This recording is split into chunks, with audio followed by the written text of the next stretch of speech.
ആർദ്രം മിഷൻ്റെ ഭാഗമായി സംസ്ഥാനത്തെ 64 പ്രാഥമിക ആരോഗ്യ കേന്ദ്രങ്ങൾ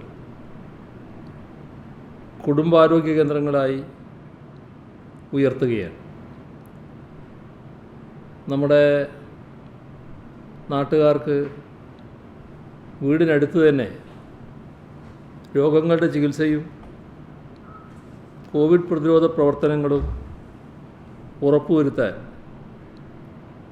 ഈ കേന്ദ്രങ്ങളിലൂടെ സാധിക്കുമെന്നത് ഇതിനകം നാം തെളിയിച്ചിട്ടുണ്ട്. ഇപ്പോൾ സംസ്ഥാനത്തെ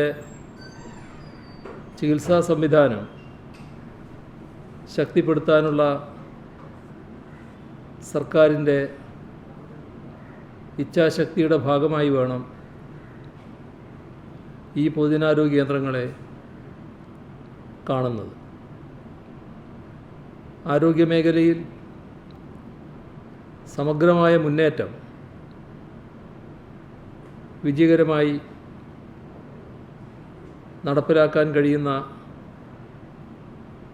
പദ്ധതിയായി ആർദ്രം മാറിയെന്ന് എല്ലാവരും സമ്മതിക്കുന്നുണ്ട്. സർക്കാർ ആശുപത്രികൾ രോഗീ സൗഹൃദമാക്കുക, പ്രാഥമികാരോഗ്യ കേന്ദ്രങ്ങളെ കുടുംബാരോഗ്യ കേന്ദ്രങ്ങളാക്കി മാറ്റുക, ഈ ലക്ഷ്യങ്ങളെല്ലാം നല്ല നിലയിൽ തന്നെ സാക്ഷാത്കരിക്കാൻ നമുക്ക് കഴിഞ്ഞിട്ടുണ്ട്. ആർദ്രത്തിൻ്റെ ആദ്യഘട്ടമെന്ന നിലയിൽ 170 പ്രാഥമികാരോഗ്യ കേന്ദ്രങ്ങളെ കുടുംബാരോഗ്യ കേന്ദ്രങ്ങളാക്കി ഉയർത്തി. രണ്ടാം ഘട്ടത്തിൽ 504 പ്രാഥമികാരോഗ്യ കേന്ദ്രങ്ങളായിരുന്നു. അതിൽ 461 കേന്ദ്രങ്ങളെ കുടുംബാരോഗ്യ കേന്ദ്രങ്ങളാക്കി ഉയർത്താൻ നമുക്ക് കഴിഞ്ഞു. മൂന്നാം ഘട്ടത്തിൽ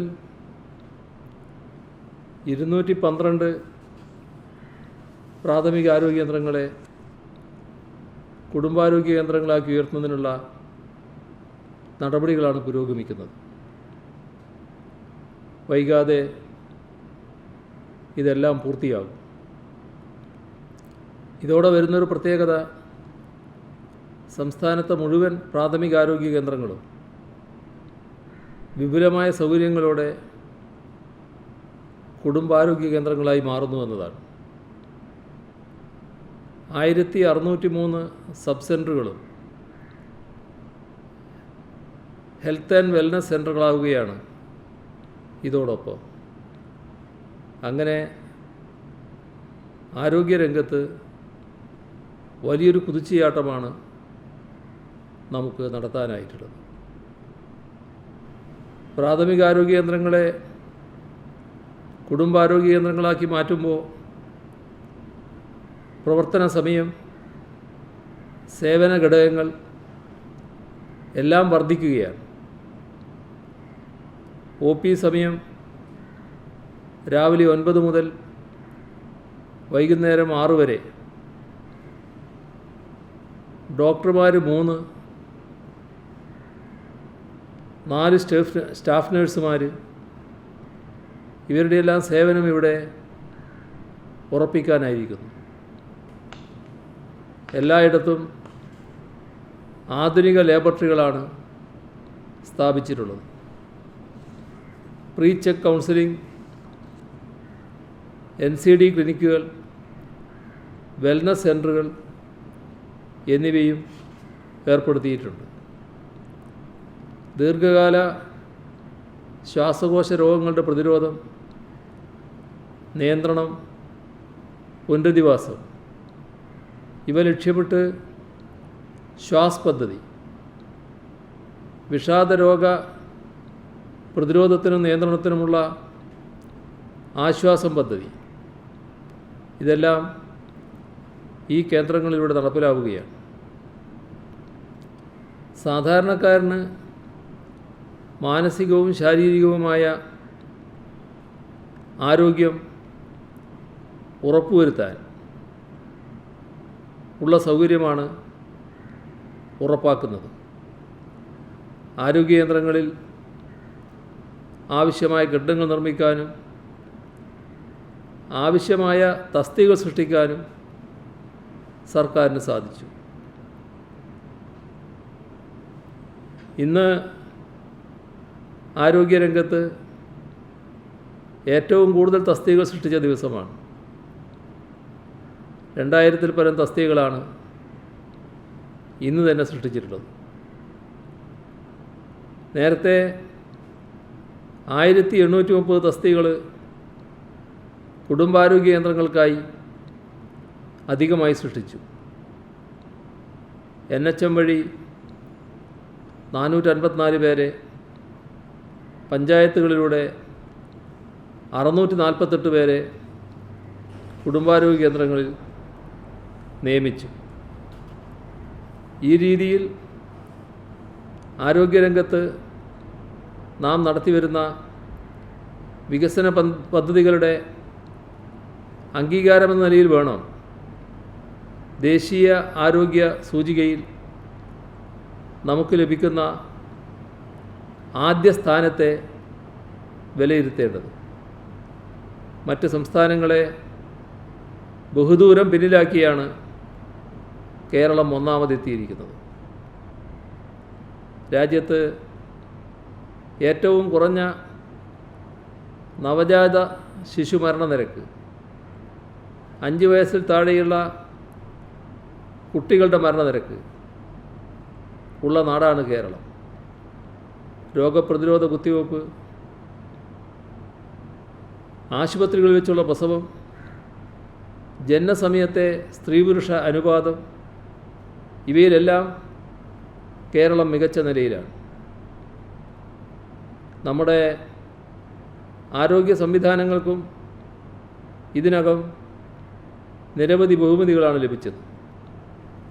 സംസ്ഥാനത്തെ 85 ആരോഗ്യ സ്ഥാപനങ്ങൾക്ക് നാഷണൽ ക്വാളിറ്റി അഷുറൻസ് സ്റ്റാൻഡേർഡ് അംഗീകാരം ലഭിച്ചു.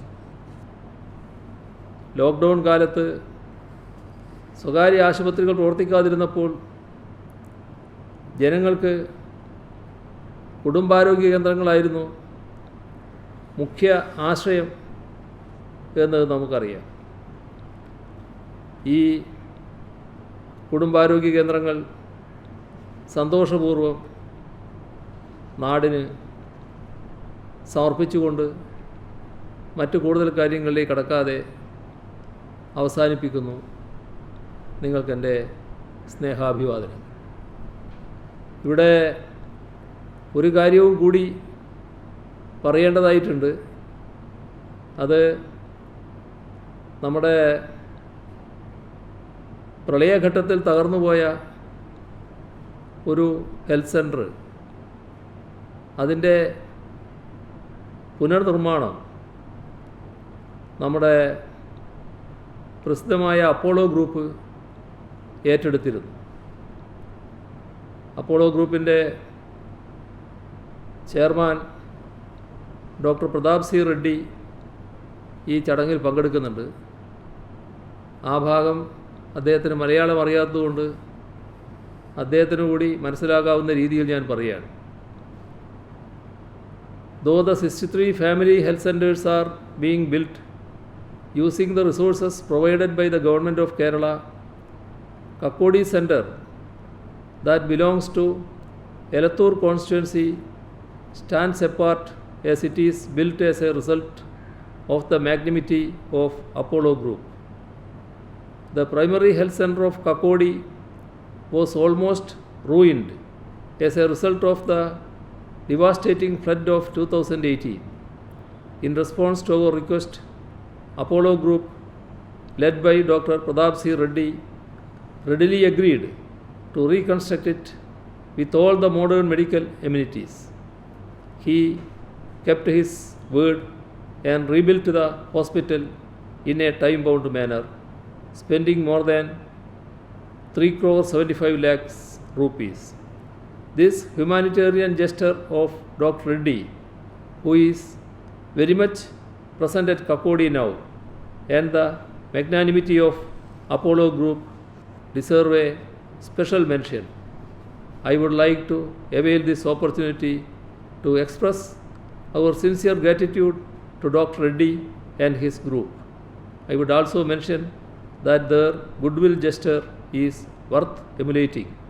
I, on behalf of the state of Kerala and on my own behalf, express sincere thankfulness to him and his institution. Thank you.